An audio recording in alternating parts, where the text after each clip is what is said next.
სოციალურ მედიაზე დიდი რაოდენობით ინფორმაცია არსებობს დიეტებთან დაკავშირებით, რაც ხშირად ართულებს გავარკვიოთ რა არის მნიშვნელოვანი და რა არა. ამ ვიდეოში გასწავლით იმ პრინციპს, რომელზეც დამოკიდებულია ნებისმიერი დიეტა და განახებთ რა დამეხმარა მივსულიყავი აქედან აქამდე. მთავარი პრინციპი, რომელზეც დაფუძნებულია ნებისმიერი წონის მომატების თუ დაკლების დიეტა, არის ენერგეტიკული ბალანსი. ენერგეტიკული ბალანსი მიღწეულია ორგანიზმში, როდესაც ადამიანი ზუსტად იმდენ ენერგიას მიიღებს დღის განმავლობაში, რამდენსაც ხარჯავს. რატომ არის ეს მნიშვნელოვანი? ადამიანის ორგანიზმს აქვს ასეთი თვისება, რომ თუ იმაზე მეტ ენერგიას მიოძღვით, რამდენიც სჭირდება, ზედმეტ ენერგიას დააგროვებს კანქვეშა ცხიმის სახით. ხოლო თუ იმაზე ნაკლებ ენერგიას მიოძღვით, რამდენიც დღის განმავლობაში სჭირდება, ენერგიის დეფიციტს აინაზღაურებს კანქვეშა ცხიმის დაშლით და გამონთავისუფლებული ენერგიის გამოყენებით. სწორედ ეს თვისება უნდა გავითვალისწინოთ წონის დაკლების დიეტის დაწყებამდე. ადამიანის ორგანიზმი, როგორც უკვე ვთქვით, წონას მაშინ იკლებს, როდესაც არსებობს კალორიული დეფიციტი.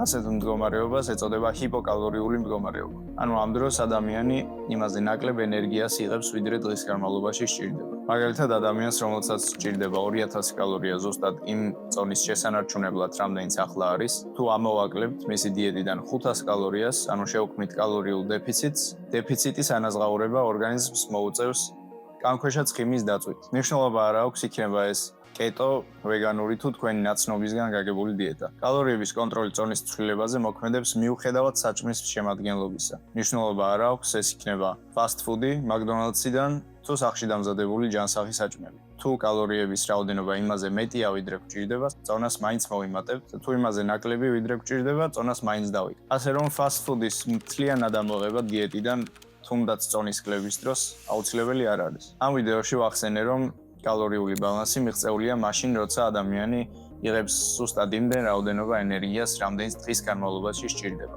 შემდეგ ვიდეოში გასწავლით, როგორ გავიგოთ, რამდენია ეს რაოდენობა და ამის შემდეგ როგორ დავგეგმოთ დიეტა შესაბამისი მიზნის მისაღწევად.